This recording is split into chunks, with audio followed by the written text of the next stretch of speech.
I know this is gonna sound crazy to you guys because I've only been home for like 2 days, but I'm getting stir crazy already. I need to get out of the house. So today I'm gonna go on a day trip to Sedona, which is up in the north here in Arizona, to do some shooting and some hiking and some exploring. Let's go.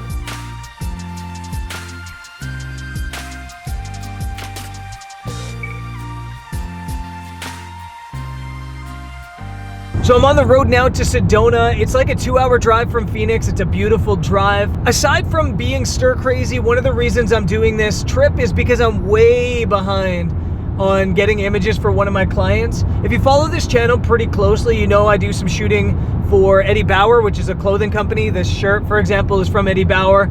And I have to deliver a certain amount of images every month for Eddie Bauer, and I'm way behind, like way behind. So I need to get out somewhere cool and do some shots, and I thought this would be a great getting the shot episode. Quite often you see these popular big landscape little person images and you wonder how they got those shots. Especially if it's someone like me who's out shooting by themselves. So I'm gonna show you how you can do those big landscape little person photos completely alone, using a couple different methods. So we're gonna head out to Sedona. Hopefully the weather holds off because it's pretty nasty looking outside right now. And hopefully we can get some shots like that. I'm gonna head to a place called Devil's Arch, or Devil's Bridge, I think it's called. A place I've never been before, and hopefully it's cool.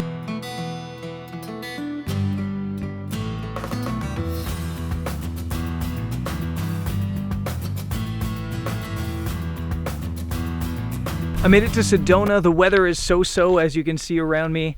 It's pretty cloudy. It's also really busy here at the trailhead, so I think it's gonna be really busy on the hiking trail. Hopefully I can still get my shots, and hopefully the weather holds off. So let's head up the hill. It's like, I don't know, I've never done this. I think it's like 3 miles each way to get to where I wanna go.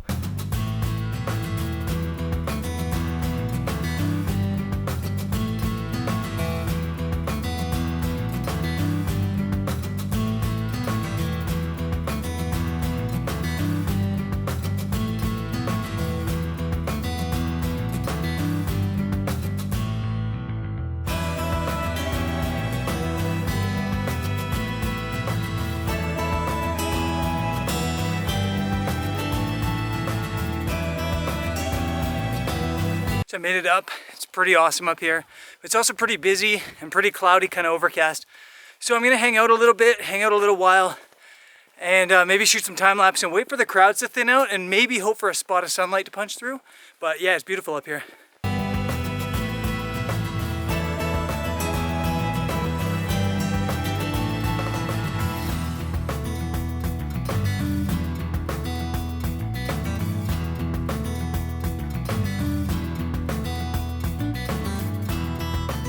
So I've been here for well over an hour and it's just really busy here. I thought the weather was gonna keep people back, but I guess it's the Friday before Christmas, so it's been busy. It's starting to clear out. It's around sunset right now. I think like some rain or snow is gonna come in, so I'm gonna get this shot even though the light's not perfect and show you how I do it.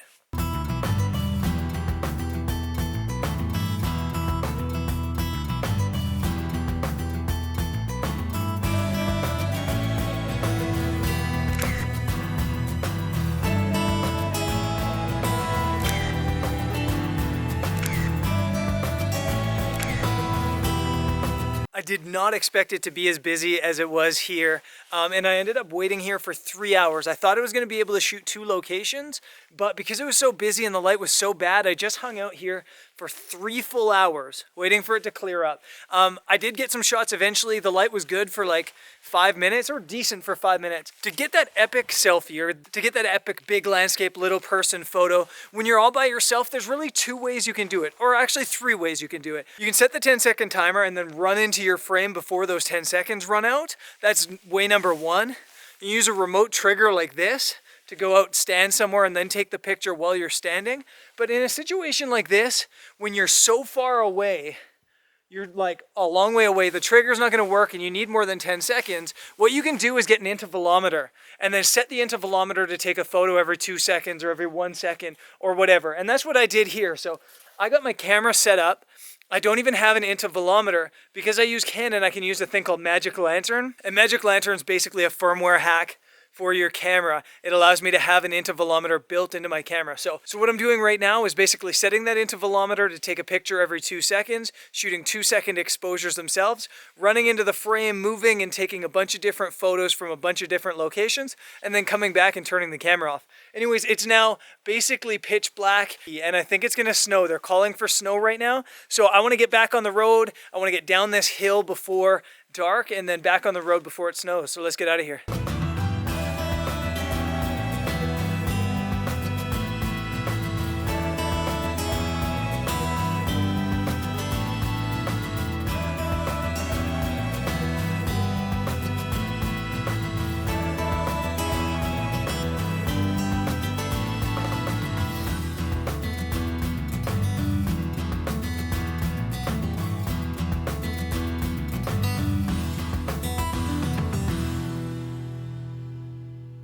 So I'm back home. The drive from Sedona was pretty calm. I got ahead of the snowstorm, which was cool. Apparently they got 2 inches there last night, so maybe it would have been cool to be there this morning photographing that fresh snow. Anyways, before I end this episode, I want to say 2 quick things, or 2 sort of quick things about that trip. 1, there's a lot of people photographing these iconic locations right now for their Instagram feeds, for their personal feeds, and it turns into a bit of a game of patience up at these locations. I got there at 2:30 to the Devil's Bridge, and I was there until like 5 o'clock. I finally got my shots at 5 o'clock. So you really need to be patient if you want photos at these iconic locations. But that's photography in general. You just gotta be patient sometimes and wait for the right situation.